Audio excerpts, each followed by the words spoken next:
সাবেক প্রধানমন্ত্রী শেখ হাসিনা দেশে আসলে গ্রেপ্তার, বলেছেন স্বরাষ্ট্রমন্ত্রী। শেখ হাসিনা দেশে এলে স্বাগত, তবে তার রাজনৈতিক ভবিষ্যৎ নেই, বলেছেন তথ্য উপদেষ্টা।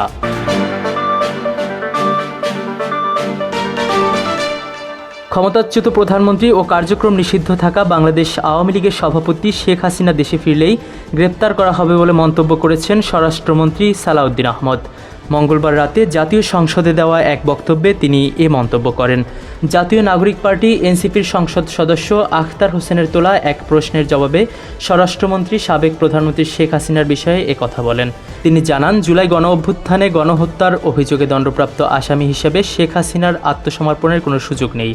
তিনি দেশে ফিরলেই গ্রেপ্তার করা হবে। এ সময় শেখ হাসিনাকে ভারত থেকে ফিরিয়ে আনার জন্য সরকার কয়েক দফা ভারতকে অনুরোধ জানিয়েছে বলেও জানান স্বরাষ্ট্রমন্ত্রী।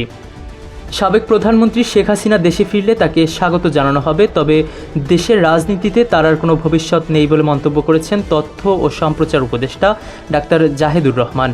গতকাল মঙ্গলবার এক সংবাদ ব্রিফিংয়ে একথা বলেন তিনি। উপদেষ্টা জানান, শেখ হাসিনা চাইলে আত্মপক্ষ সমর্থনের জন্য বিদেশি আইনজীবীও আনতে পারেন। বিচার প্রক্রিয়া হবে সম্পূর্ণ স্বচ্ছ। প্রতিবেদনে থাকছে বিস্তারিত। সাবেক প্রধানমন্ত্রী শেখ হাসিনা দেশে ফিরলে সরকার তাকে স্বাগত জানাবে, তবে দেশের রাজনীতিতে তার ফেরার আর কোনো সুযোগ বা ভবিষ্যৎ নেই। মঙ্গলবার সরকারের অগ্রগতি ও সমসাময়িক ইস্যু নিয়ে আয়োজিত সংবাদ ব্রিফিংয়ে একথা জানান তথ্য ও সম্প্রচার উপদেষ্টা ডাক্তার জাহেদুর রহমান। তিনি বলেন, বর্তমান সরকার প্রতিটি নাগরিকের জন্য ইনসাফ কায়েম করতে প্রতিশ্রুতিবদ্ধ। শেখ হাসিনাকে কেন্দ্র করে কোনো আন্তর্জাতিক বা ভূ রাজনৈতিক চাপের কথা উড়িয়ে দেন তথ্য উপদেষ্টা। তিনি স্পষ্ট করেন, বিচার প্রক্রিয়া হবে সম্পূর্ণ স্বচ্ছ এবং সাবেক প্রধানমন্ত্রী চাইলে নিজের পক্ষে লড়তে বিদেশি আইনজীবীও নিয়ে আসতে পারেন। তবে গণমাধ্যমে শেখ হাসিনার বক্তব্য প্রচারে আদালতের নিষেধাজ্ঞা কঠোরভাবে মেনে চলার কথা পুনর্ব্যক্ত করেন তিনি। জুলাই গণঅভ্যুত্থানের চেতনা ধারণ করে সংবিধানে বড় ধরনের সংস্কার আনা হয়েছে উল্লেখ করে ডাক্তার জাহেদুর রহমান বলেন, নতুন রাষ্ট্র ব্যবস্থা গড়ে তুলতে বিএনপি ও বর্তমান সরকার যৌথভাবে কাজ করছে।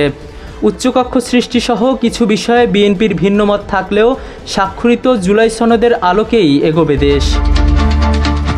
দেশের চলমান বন্যা পরিস্থিতি নিয়ে তথ্য উপদেষ্টা জানান, দুর্যোগ মোকাবেলায় প্রশাসনকে সব ধরনের প্রস্তুতি নেওয়ার নির্দেশ দেওয়া হয়েছে। বন্যাকালীন সাপের উপদ্রব বাড়লেও দেশে পর্যাপ্ত অ্যান্টিভেনম মজুদ থাকায় আতঙ্কিত না হওয়ার পরামর্শ দেন তিনি।